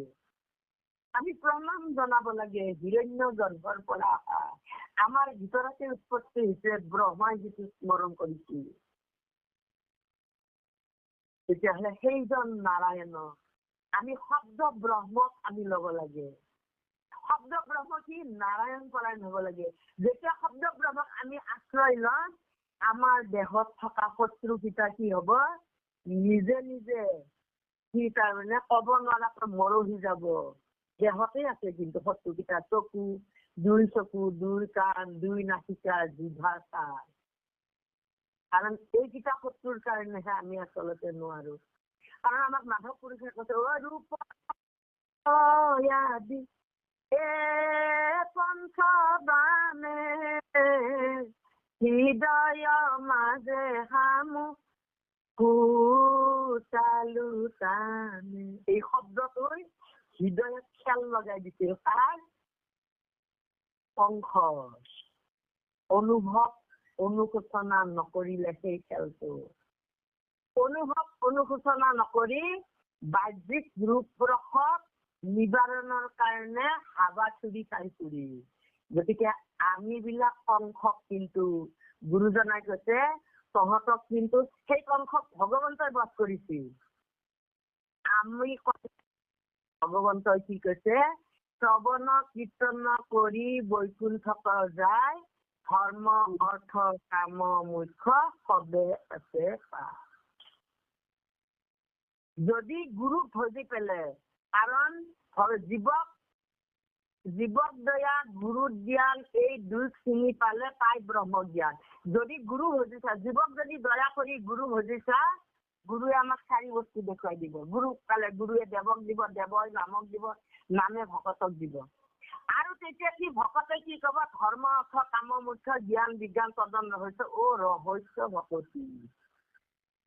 চাৰিয়েচোন খালি আমাক বুজাবৰ কাৰণে চাৰিৰ মাধ্যমেদি বুজাই, একজনক আমাক বুজাবৰ কাৰণে দিছে, জ্ঞান বিজ্ঞান তদন ৰহস্য ভকতিটো বুজাবৰ কাৰণে। গতিকে ইয়াতো আমাক সেইটো কৈছে যে এওঁ যেন নিজে নিজে যে তুমি জগতৰ কাৰণ হৈ পেলাই তোমালোক দুটা আকৌ অৱতাৰ ধৰিছা। অৱতাৰ ভৈলা তোৰা দুই, ভকত জনৰ ৰক্ষাৰ হেতু দুষ্টকৰ নাশা গৰু ৰখে। তেওঁ যেন দেখা পালে আজি চিত্ৰটো। মই আজি দেখা পাইছো কি ভকত সকলক ৰক্ষাৰ কাৰণে, তুমি দুষ্ট বিলাকক নাশ কৰিবৰ কাৰণে তুমি গৰুৰ সেতু, তুমি গৰুৰৰ বাহনত আছা। সেই এটা পক্ষীৰ বাহা।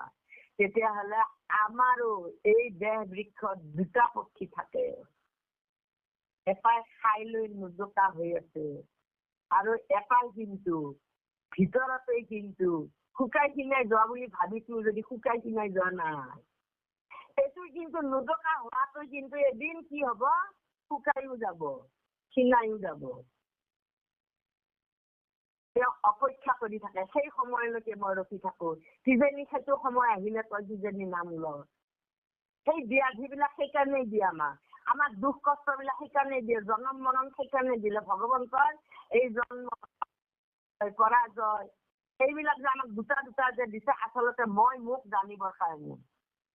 মোক কোনোবাই অপমান কৰিছে, অপমান কৰিলে মই দুখ পাব লাগে।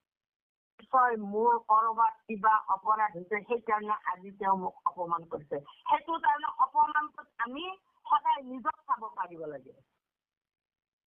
আমি কিন্তু মান কৰিলে একেবাৰে নিজক উৎফুল্লিত বুকু ভৰি কৰি দিওঁ, কিন্তু অপমান কৰিলে একেবাৰে তাক কেনেকৈ বধ কৰিব পাৰো সেইটো। তেতিয়াহ'লে আমাক আজি কিন্তু এওঁ কি কৰিছে দেখুৱাই দিছে। তাৰমানে দুটাৰ জন্ম হয়, সেই দুটাক তুমি জন্ম দিয়া, তুমি কিন্তু কাৰণ, সকলোৰে কাৰণ। তাতো দুটাৰ জন্ম হয়, কি দুষ্ট আৰু ভক্ত। তুমি ভক্তসকলক ৰক্ষা, যিয়ে তোমাক চিনি পাইছে সেই সকলক ৰক্ষা কৰিছা, যিয়ে তোমাক চিনি পোৱা নাই সেই সকলক তুমি বিনাশ কৰিছা। ও জগতৰে আত্মা ঈশ্বৰ দেৱ, তোমাৰ শত্ৰু মিত্ৰ নাহি দেৱ, সমস্ত ভূততে আছা বিয়াপি, ভজন্তাক প্ৰভু ভজাত থাকি। তেতিয়াহ'লে ভজন্তা, তেতিয়াহ'লে শৰণ ললেই নহব, ভজন ললেই নহব, ভজিব লাগিব। ভজি থাকিলে ভজি থাকোতে এদিন মালাকাৰে ভজি আছে, সেই মালা জপ, তেতিয়াহ'লে আমাৰ মালা, আমাকো মালা জপ কৰিব দিয়ে গুৰুজনা। তাৰপিছতো আমাৰ কংসৰ দৰে এই ভাববিলাক এতিয়াও যোৱাই নাই। হিংসা, নিদ্ৰা, দম্ভ, অহংকাৰ, কামনা, বাসনা এইবিলাকতো যোৱাই নাই আমাৰ। এলাহ, এই সমস্ত। তেতিয়াহ'লে তেওঁ কিন্তু মালাকাৰে কিন্তু ভগৱন্তক তেওঁ যেন চৈতন্য কৰিলে বা আনন্দিত হৈ গ'ল, বা তুমি বাহিৰত যায়, মই ভিতৰত থকাটো মোক বাহিৰৰ পৰা তাৰমানে আনন্দ হয়। সেইকাৰণে আমাক গুৰুজনে কৈছে, কৰ্ণ পথে ভকতৰ হিয়াত প্ৰৱেশী হৰি, দুৰ্বাসনা হৰয়ে সমস্ত। ভকতৰ মুখত যেতিয়া এই গুণগান কৰে, দুৰ্বাসনাবিলাক, বাসনাবিলাক লগে লগে শেষ হৈ যায়। কাৰণ দেহটো আমাৰ বাসনা, কাৰণ বিষয় সম্বন্ধ সুখ সমস্ত জনিতে পায়, হৰি সেৱা একোট খানে নাই, হৰিৰ সেৱাৰ যোগ্য কেৱল মনুষ্য তনু, জানি পুৰা হৰি। এই বিষয় সম্বন্ধ সুখ, কুকুৰ, মেকুৰী, গাধা, শিয়াল, এই সমস্ত 84 লক্ষ জনী অতিক্ৰম কৰিলো। এইবাৰ কিন্তু দুৰ্লভ মনুষ্য জন্ম পালে। এইবাৰো তাৰ পৰা আমি নিস্তাৰ পোৱা নাই। মৃত্যুৰ আগমুহূৰ্তলৈ দৌৰিয়ে আছো, খালি লাগে লাগে লাগে। ইমান থকাৰ পিছতো কিন্তু দৌৰি আছো, খালি লাগে লাগে। এটা অভাৱ পূৰণ হোৱালৈকে আকৌ এটা নতুন অভাৱে আহি উক দিয়ে। গতিকে তেওঁ যেন আজি সেইটো দেখুৱাই দিছে যে তুমি কি সমস্ত ভূততে, তোমাৰ কিন্তু শত্ৰু মিত্ৰ নাই, তুমি জগতৰ আত্মা। কৈ দিলে ই মিছাই ভাবি আছে মোৰ শত্ৰু বুলি, তোমাৰ সেইবিলাক ভাৱ নাই দে শত্ৰু মিত্ৰ। তুমি জগতৰ আত্মা, তুমিয়ে সকলো, সমস্ত ভূততে তুমিয়ে বিয়পি আছা। মাটি, পানী, বায়ু, আকাশত থকা এই জীৱবিলাকত তুমি আছা। তুমি আছা কাৰণে সিহঁতৰ তাত এটা নাম আছে, সিহঁতৰ ৰূপ আছে। তুমি যোৱাৰ লগে লগে সিহঁতৰ পঞ্চভূত তাতে যোৱাৰ লগে লগে নামো নোহোৱা হৈ গ'ল, ৰূপো নোহোৱা হৈ গ'ল। আমি কিন্তু সেইটো কোনদিনাখন কওঁ, সেইটো অনুভৱ নকৰে। সেইকাৰণে মৃত্যুৰ দিনাখন শ্মশানত যাব দিছে আমি জীয়াই থকাৰ জীৱবিলাকক। তোমালোক যাবা মৃত্যুৰ দিনাখন, যেতিয়া তোমাক চিতাত উঠাই দিয়ে সেই জীৱটোক, তেওঁক নাঙঠ কৰি দিয়ে আৰু সন্তান কেইটা গা পা ধুই সেৱা ল'ব দিয়ে। পঞ্চভূতক বিলীন হ'ল সেই বুলি কয়। পঞ্চভূতক বিলীন হ'ল মানে মাটিৰ ভাগটো মাটিত গ'ল, পানীৰ ভাগটো পানীত গ'ল, বায়ুৰ ভাগটো বায়ুত গ'ল। এনেকৈ ভাগে ভাগে তাৰমানে গুচি যাব আৰু তেওঁ তাৰমানে মুক্ত হৈ আত্মা পৰমাত্মালৈ গুচি গ'ল। কিন্তু ইফালে আলোচনা কৰি আছে কোন গ'ল, অমুকা, তাৰ নামটো কোৱাৰ লগে লগে বৰ The person you are speaking with has put your call on hold. Please stay on the line. आप जिस व्यक्ति से बात कर रहे हैं उसने आपकी कॉल को होल्ड पे रखा है, कृपया लाइन पर बने रहें। আপুনি কথা পাতি থকা ব্যক্তিগৰাকীয়ে আপোনাৰ কলটো হোল্ডত থৈছে, অনুগ্ৰহ কৰি লাইনত থাকক। হ'ল নকৰে বাপ কৃষ্ণ। নাম আৰু ৰূপটো ক'লে, ইফালে আলোচনা কৰি আছে, ইফালে কৈছে বৰ অসৎ আছিল। হয়, তাৰ যৌৱন আছে, সি দেখাত ধুনীয়া, সি এটা ডাঙৰ পৰিয়ালত জন্ম গ্ৰহণ কৰা, তাৰ ৰূপ আছে, তাৰ সমস্ত আছে। এই যে আমাৰ 5 বিধ সকলো আছে, তাৰ পিছতো কিন্তু অসৎ বুলি কৈছে। সি তাৰ মৃত্যু হয় ভাল হ'ল। তেতিয়াহ'লে অসৎ বুলি কোৱা মানে কি হ'ল, নৰকত গ'ল। তেতিয়াহ'লে এবছৰৰ আমাকো আমাৰ কাল মানে হ'ল সময়। আমাৰো জীৱনটো 1 বছৰৰ যদি পতিয়ন বিচাৰো, তেতিয়া হ'লে ছাত্ৰসকলৰ ওচৰত যাব দিছে।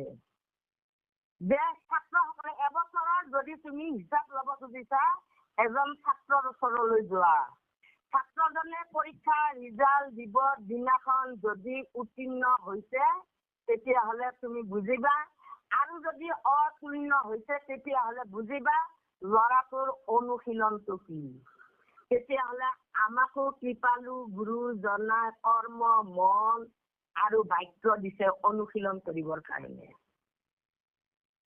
এই দেহটোতে দিছে আমি বাহিৰত বিচাৰি যাব নালাগে পঞ্চ কৰ্মেন্দ্ৰিয় পঞ্চ জ্ঞানেন্দ্ৰিয় দিছে আমাৰ দেহটোতে এই জিভাখনতে আমাক বাক্য দিছে মুখতে ভিতৰতে এটা মন দিছে তেতিয়াহ'লে আমি কি হ'ব লাগিব বাক্যবিলাক আমাৰ কি হ'ব লাগিব বাসুদেৱ পৰায়ণ হ'ব লাগিব নাৰায়ণ পৰায়ণ হ'ব লাগিব নাৰায়ণ পৰায়ণ সেই বাক্য আমাৰ হৈছে নাই যদি নাৰায়ণ পৰায়ণ যদি বাক্য হৈছে তেতিয়াহ'লে মোৰ মনেৰে আকৌ কেতিয়াও অন্যায় নহয় মোৰ হাতেৰে কেতিয়াও অন্যায় কাম নকৰে মোৰ ভৰিয়ে কেতিয়াও অন্যায় বেয়া ঠাইলৈ নাযায় মোৰ চকুৰেও কেতিয়াও আৰু ঈশ্বৰৰ বাহিৰে বেলেগ ৰূপ দৰ্শন নকৰে চৰাচৰ জগতখন মানে নাৰায়ণ পৰায়ণ দেখা পাব আনেকে ভগৱন্তৰ সেই গুণনাম শ্ৰৱণ কীৰ্তন সেই দিব্য জন্ম সেই জপ কীৰ্তন বিলাক শুনিব পাৰিব আৰু নাচিকাই কৃষ্ণ পদৰ ধ্যান লৈ এই ভকতি প্ৰসাদত যে 6টা বজাৰ পৰা আৰম্ভ হয় সেই ধ্যান লৈ মোবাইলটোৰ ওচৰত অহাৰ লগে লগে আমি চৰণ পোৱাৰ লগে লগে ভগৱন্তৰ সেই দিব্য জন্ম লীলা চৰিত্ৰবিলাক ক'ব নোৱাৰাকৈ কাণেদিও শুনি আছো সুন্দৰভাৱে আৰু সকলো দেখিও যেন দেখি আছো মাতবিলাক শুনি তেতিয়াহ'লে আমাকো সেইকাৰণে কৈছে যে সমস্ত ভূততে আছা ব্যাপী ভজন তাক প্ৰভু ভজা তথাপি হে প্ৰভু তোমাক যিসকলে ভজে তুমিও সেইসকলকহে ভজা সেইকাৰণে কৈছে বাহিৰে ভিতৰে তুমি হৰি গুৰু আকাশ চৈতন্য ৰূপে তাৰমানে ভিতৰত ভজাবিলাকে বাহিৰত সেইকাৰণে আমাক দেখিলে অম্বৰীষৰ দ্বাৰা দেখুৱালে অসহ্য বিভূতি সকলো দি দিলে বিপ্ৰ দামোদৰৰ দ্বাৰা দেখুৱাই দিলে আমাক দুৰ্বাসাৰ দ্বাৰা দেখুৱাই দিলে তাৰ কি হ'ল তাৰমানে বাহিৰে ভিতৰে হ'ব লাগিব আমিবিলাক সেইটো আমাক সেইটো দেখুৱাইছে ওৰাম কৰি আজ্ঞাই আমি তজু ভিত তোমাৰ দুইৰ কৰো কিবা চিত্ত জাক পাঞ্চা তুমি কাৰ্য লাগি প্ৰসাদ কপাইলা সেই মহাভাগী মই আজি মহাভাগ্যৱান কিহৰ কাৰণে প্ৰজ্ঞাপন পালো মই প্ৰসাদ পালো তুমি মোক যি কামতে তুমি খটুৱা কোৱা মই কি কৰিব লাগে মই সেই কাম কৰি দিম মই ধন্য হ'ম মই তোমালোকক মই নিজেও ধন্য হ'ম আৰু তোমালোককো মই ধন্য কৰিম তোমালোককো মনত আনন্দ দিম তোমালোকে যি কৰিব দিয়া মই সেয়ে কৰিম ঐ এহি বুলি বুজি কৃষ্ণ ইংগিত আনিয়া সুগন্ধি পুষ্পে ৰচিত পিন্ধাইলা দুই অংগ মুণ্ড মালা পুষ্পে ভ্ৰুখিলে যত গোৱালত গতিকে এই কৃষ্ণৰ এটা ইংগিত গম পালে ইংগিত গম পাই লগে লগে সুগন্ধি পুষ্পৰ যে এই মালাডাল তেওঁ গম পালে আৰু লগে লগে তেওঁৰ মূৰত মুণ্ড মালাত পিন্ধাই দিলে দুইকো অংগ মুণ্ড মালা সেই মালাডাল পিন্ধিলে পুষ্পৰে ভূষিত হৈ গ'ল যত গোৱাল সকলোৱে যেন লগে লগে যেন দলত মূৰত যে গোটেই দেহত সৰ্ব শৰীৰতে তেওঁলোকে সেই মালাৰে ৰঞ্জিত হৈ গ'ল ভকতি তাৰদে শ্ৰীকৃষ্ণ ৰাম বৰন্ত লৈয়ো বৰ সুদাম শুনিয়া মালি বোলে জোৰ হাতে থাকো চলা ভক্তি তোমাতে ভকতি দেখা পাই কৃষ্ণ ৰামে সুদামৰ ভক্তিত বৰ সন্তোষিত হ'ল আৰু ভগৱন্তক ক'ব ধৰিলে হে মালি হাতযোৰ কৰি দিলে শুনিয়া মালি বোলে জোৰ হাতযোৰ কৰি পেলাই শুনা মালি থাকোক অচলা ভকতি তোমাৰ যেন ভকতিটো যেন চঞ্চল হৈ হেৰাই নাযায় তেতিয়াহ'লে স্থিৰ ভকতি লাগিব গুৰুজনাই আমাক শৰণ ভজন দি স্থিৰ ভকতি কৰিব দিছে নহ'লে আমিও কংসবিলাক বধ হৈ যাম কিন্তু বিষ্ণু ভকতে সে হৈবে বান্ধ ভূতদায় জুনু চাৰু মাধৱ ঐ এহি বুলি মৌন ভৈল সুদাম দিলন্ত হবে বৰ কৃষ্ণ ৰাম। কি খুজিলে? মোক বেলেগ একো নালাগে, বিষ্ণু ভকত যেন মোৰ পৰম বান্ধৱ হৈ থাকে। মই যেন ভূত দয়া কৰিব পাৰো, সমস্ত জীৱৰ প্ৰতি যেন মই দয়া পৰাণ সেৱা কৰিব পাৰো। এই চাৰিমুখী জীৱ, এই যে মাটি পানী বায়ু আকাশ অগ্নিত থকা এই জীৱকুলক মই যাক যেনেকৈ ভাৱে সহায় কৰিব পাৰো, দয়া কৰিব পাৰো, তেনেকৈ যেন মই দয়া কৰিব পাৰো। কাৰণ দেহটো মোৰ পঞ্চভূত। গতিকে এই বুলি মৌন হৈ গল। ভূতত এহি বুলি মৌন ভৈলে সুদাম আৰু মাতবোৰ নোহোৱা স্তব্ধ হৈ গল। দিলন্ত হবে বৰ কৃষ্ণ ৰাম। যেন সকলো বৰ যেনে ভাৱে বিচাৰিছা মনৰ কামনা কৰা। আমাৰো সেইকাৰণে কৃপাৰ সাগৰ দৈৱকী নন্দন পুৰী মনৰ কাম ভকতৰ সংগ সদা নুগুচক মুখে চোৱা গুণনা। তেতিয়াহ'লে ভকতৰ সংগটো আমাৰ শ্ৰেষ্ঠ সংগ। গতিকে তেওঁ মনৰ যিমান কামনা সমস্ত পূৰণ হৈ যাব, কাৰণ তেওঁ হল সাগৰ। গতিকে ইয়াতো বুলিলা আৰু ভক্তি তাৰ দেখি নেৰুক তোমাক অচলা লক্ষ্মী অ বল আয়ুজক দিলো সমৃদ্ধি সৰ্বকালে হওক বংশৰ বৃদ্ধি। যেন অচলা লক্ষ্মীয়ে যেন তোমাক নেৰে। তুমি যেন সখাগৰা পৃথিৱীৰ যেন তুমি লক্ষ্মী স্বৰূপা হৈ যায়। চাৰিওফালে যেন ঐশ্বৰ্য বিভূতিৰ যেন সমৃদ্ধি হয় আৰু তোমাৰ বয়স বল বাঢ়ক, আয়ুস বাঢ়ক, তোমাৰ যেন যশ চাৰিওফালে যেন বৃদ্ধি হয় আৰু সকলো সময়তে তোমাৰ যেন বংশৰ বৃদ্ধি হয়। ও সুদামাক দিয়া এতে কেৱল বজাইলা তৈৰৰা মদা মুদৰ ঐ আনন্দে বেহি যায় গোপজনে হৰি হৰিব সমস্তে জনে। সুদমাক তেওঁৰ মতে বৰ দিলে আৰু ৰাম আৰু দামোদৰ উদৰতে আছে গোটেই বিশ্ব ব্ৰহ্মাণ্ড। উদৰত থকা জনে যেন আজি বাহিৰত, ভিতৰত থকা জনে যেন বাহিৰ উলিয়াই লৈ আহিলা ভকতিৰ বলেৰে। কাৰণ ভগৱন্ত ভক্তিযুক্ত পুৰুষৰ আত্মবোধ মাধৱৰ প্ৰসাদ মিলয় কৃষ্ণৰ কৃপাত যাতে গুচয় সংসাৰ ভয় এহি মানে গীতাৰ নিম্ন। তাৰমানে আমাক জ্ঞানে সিদ্ধান্ত দিলে। এই যে কৰ্ম আৰু জ্ঞান আছে আমাৰ এনেই দিয়া নাই, আজি যেন সিদ্ধান্ত দিলে গুৰুজনাই আমাক দেহটোতে দি থৈ দিছে কৰ্ম আৰু জ্ঞান। তেতিয়াহ'লে সেই কৰ্ম আৰু জ্ঞানে আমাক কি দিলে যে ভগৱান আচলতে ভক্তি কৰ্ম কৰিলেও নহয়, কৰ্ম এইবিলাক বাঢ়িব কিন্তু তোৰ কিন্তু লোভ মোহটো বাঢ়াব। তোৰ কি জ্ঞান আহিব, লোভ মোহটো বাঢ়িব, দম্ভ অহংকাৰটো আহিব আৰু তোৰ কি হব, মই এজন সদাগৰ, মই কাক ভয় কৰিব লাগে, কাক মান কৰিব লাগে, মুখহে সকলোৱে মান কৰিব লাগে, এই জ্ঞানটোহে আহিব। তাৰমানে ৰাজস জ্ঞানটোহে আহিব। গতিকে ইয়াতো আমাক আনন্দে বেঢ়ি যায় গোপগণ আৰু বাহিৰলৈ আমাৰ চিত্ত কৰ্ম হল উদ্দেশ্য যি সাধনত আহিছিলো আৰম্ভণিত সোমায়ে মথুৰাত সোমায়ে আমাৰ কিছু কিছু যেন কাম আৰম্ভ হল। কাৰণ অসুৰে তেওঁৰ ঘৰত সোমাই আহিব দিছিল আৰু অসুৰে জানিছিল ৰচা তোমালোকক মই চিনি পাইছো কিন্তু কংসই চিনি পোৱা নাই, তোমালোকে নাজানা কংসই কিন্তু তোমালোকক মাৰিবৰ কাৰণে এখন মঞ্চ পাতিছে, তাতে কিন্তু থৈ দিছে ব্যৱস্থা কৰি। তোমালোকে হাতী দি চটকাব, হাতীতে তোমালোকে মৃত্যু মোৰ ঘৰখন আহি পেলাই পবিত্ৰ। তেতিয়া এটা কথা কৈ আহিছে, নাই নাই খুৰা আমি যিটো উদ্দেশ্যত আহিছো সেই উদ্দেশ্য পূৰণ কৰি তোমাৰ ঘৰত আহিম, আগতে উদ্দেশ্যটো পূৰণ কৰি আহো। উদ্দেশ্য পূৰণ কি উদ্দেশ্য কলে আমি সেইটো কণ্টক, এই যদু বংশৰ কণ্টক, সেই কাঁইটডালক সেই হুলডালক আমি বধ কৰি থৈ আহো। আৰু যেতিয়া এই ব্ৰজৰ পৰা আহিছিল গোপিনী বিলাকে এই অক্ৰূৰে যেতিয়া ৰথখন লৈ গৈছিল একদম বাগৰি বাগৰি কান্দিছিল, কোন এইটো আহিল।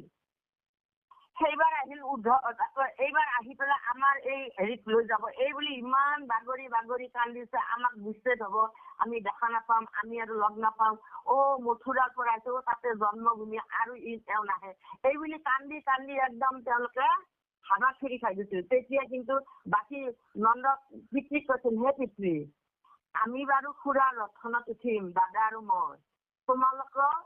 তোমালোকেও এটা কাম কৰা। কি কাম? তেওঁকতো বছৰত এটা আমাৰ যে মাটিৰ খাজানা দিয়ে, সেই কৰ দিব, সেই কৰো লোৱা। যিহেতু তেওঁ ধনু যজ্ঞ কৰিব, আমি যিটো গোৱাল মানুহ, যজ্ঞ এটা কৰিব লাগিলে ঘি, মৌ, এনেকুৱা ধৰণৰ গাখীৰ, দধি, দুগ্ধ, ঘৃত, মধু এইবিলাক লাগে। এই কিছু বস্তু আৰু ধনৰ যিহেতু টকা ধনৰ বৰ প্ৰয়োজন হ'ব। তোমালোকেও ওলোৱা, তোমালোকৰ সেইবোৰ লোৱা, একে যোৱাতে যেন কৰখিনিও আমি দি থৈ আহিব পাৰিম। আৰু গোপিনী সমস্ত কাণে কাণে কৈছে যে মই শংখ বধ কৰি এই আহি আছো। তেতিয়াহ'লে ভক্ত হয়। আৰু গোপিনীসকলে সেই আনন্দ কৃষ্ণ আহিব আমাক কৈ গৈছে, কিন্তু শংখ বধৰ পিছত কৃষ্ণ আহিব। গতিকে সেই আনন্দত মনত পৰে, কেতিয়ানো আহিব? তেতিয়া সেই আনন্দত কিন্তু ঘৰত কৰ্ম কৰি আছে। তেতিয়াহ'লে আনন্দ, তেতিয়াহ'লে এইজন আনন্দক আমি চিনি পাইছো না? আমাকো গুৰুজনাই সেইকাৰণে দেখুৱাই দিছে, মাধৱ পুৰুষে। কৃষ্ণ হেন শব্দ যি পৃথিৱী বাচক ধৰিলা ন বতয়, দুইৰো এক পদ ভৈল, পৰম ব্ৰহ্মৰূপ কৃষ্ণ, নাম আনন্দক মাত্ৰ হয়। তেতিয়াহ'লে খেতি কৰি পোৱা বিমল আনন্দটোৱে হ'ল কৃষ্ণ। তেতিয়াহ'লে আমি কি ভাৱনাৰে কৰ্ম কৰিব লাগিব প্ৰতিটো মুহূৰ্তত?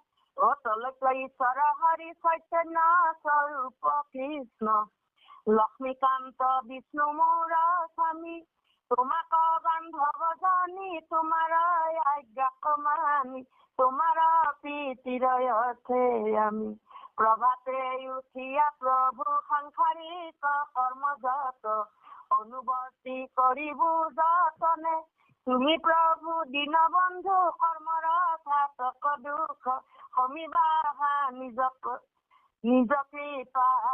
গুণে। তেতিয়াহ'লে সেইজন ভগৱন্তৰ হৃদয় আকাশত চৈতন্য হয়। আমাৰ এতিয়া দৈনন্দিন জীৱনৰ হে সূৰ্যটো ৰাতিপুৱা উদয় হয় পূব আকাশত, আৰু পশ্চিম আকাশত মাক যায়। যিদিনাখনে পিতৃৰ শিৰৰ বিন্দুটো মাতৃৰ গৰ্ভত আহি স্থিতি হৈছে, এই হৃদয় আকাশত এই চৈতন্য আদিটো জ্বলিয়ে আছে। আমি কিন্তু ক্ৰম লৈ পেলাই গুৰু সেৱা কৰো। ৰাতিপুৱা গুৰু সেৱা কৰো, গা পা ধুই ঘৰৰ কাম কৰি গা পা ধুই গুৰু সেৱা কৰিব যাওঁ। তাৰপিছত আকৌ দুপৰীয়া খাই লৈ উঠি অতিথি সকলোকে দি থৈ আকৌ দুপৰীয়া সেইখিনি কৰ্ম কৰোঁতে ক'ৰবাত হেৰি হ'ল বোলে, আকৌ দুপৰীয়াও একবাৰ গুৰু সেৱা কৰিব। আৰু আকৌ সন্ধিয়া আকৌ দিনটো বা ক'ত কি হ'ল আকৌ সেইটোৰ কাৰণে আকৌ সন্ধিয়া। কিন্তু আমাক জীৱন ধাতিটো সেইটো কিন্তু যিদিনাখনে স্থিতি হৈছে, জন্মৰ আগমুহূৰ্তৰ পৰা মৃত্যুৰ আগমুহূৰ্তলৈ সেই ধাতিটোক আমি ভজি আছো না, সেইটোক আমি দি আছো না, সেইটো কিন্তু কাণেৰে খায়, এইটোৱে কিন্তু মুখেৰে খায়। মুখেৰে খোৱাবিলাক 24 ঘণ্টাত ওলাই যায়, কাণেৰে খোৱাটোৱে কিন্তু লৈ থাকে। তেওঁকো যদি সমানে সমানে দি আছো তেতিয়াহ'লে পাওঁ। মুখে লোৱা নাম হৃদয় ধৰা ৰূপ, কেবেকে মুকুতি পাইবা কহিলো কৰো। মুখেদি ৰাম কৃষ্ণ কৈ থাকোতে কাণেদি শুনিলে, কাণেদি বায়ুৱে কাণক লৈ গ'ল, কাণে শুনাৰ লগে লগে এওঁ পাই গ'ল, আকৌ জমা হ'ল। তাৰমানে আহিল ওলাই আহিল, থিয় না। ভাণ্ডাৰৰ পৰা নাম ওলাই আহোঁতে এটা নাম আহোঁতে সেইটো নাম খালী হ'ব লাগিছিল, খালী নহ'ল। আকৌ কাণেদি আকৌ গৈলে নহয়। তেতিয়াহ'লে কোনো অক্ষয় ভাণ্ডাৰ, অচল ভক্তিটো হ'ল অক্ষয় ভাণ্ডাৰ। গতিকে আমাকো ইয়াতে সেইকাৰণে দেখুৱাইছে যে আনন্দে বেধি যায় গোপ, বৰ আনন্দিত হৈ গোপবিলাকে। আজি আমি আৰু ইয়াতে আমি ব্ৰজত দেখা পাইছো তোমাৰ সেই বনত, সেই বৃন্দাবনত, সেই অসুৰবিলাকক কেনেকৈ। আজি ইয়াতে মথুৰাত বাপৰে বাপ, তুমি আৰু কি আজি মথুৰাত আকৌ এয়াও দেখুৱালো। তাৰমানে এওঁলোকো আনন্দিত হ'ল। আজিও কিবা মথুৰাবাসী নৰ নাৰী বিলাকো আনন্দিত, যিসকল কৃষ্ণ ভক্ত, যিবিলাকে এইবিলাক শুনি আছিল সেইবিলাকো আনন্দিত হৈছিল। আৰু সেইকাৰণে কৈছে তুমি হে প্ৰাণৰ বান্ধৱ, হে মাধৱ, হে ৰাম, দেহো দেখা হৰি কৰো দেখা দিয়া, তোমাক প্ৰণাম কৰো। তুমি আমাৰ হৃদয় সদায় মনত ভাবি থাকো, স্মৰণ কৰি থাকো, শ্ৰৱণ কৰি থাকো, কীৰ্তন কৰি থাকো। আজি দেখা দিয়া, কিন্তু স্মৰণ কৰি থাকো আমি। ও ৰাম আনন্দে বেৰি যায় গোপনে হৰি হৰি বোলা সমস্ত জনে হে ৰাম হৰি ৰাম ও ৰাম ৰাম হে ৰাম কৃষ্ণ শংকৰ গুৰু হৰি ৰাম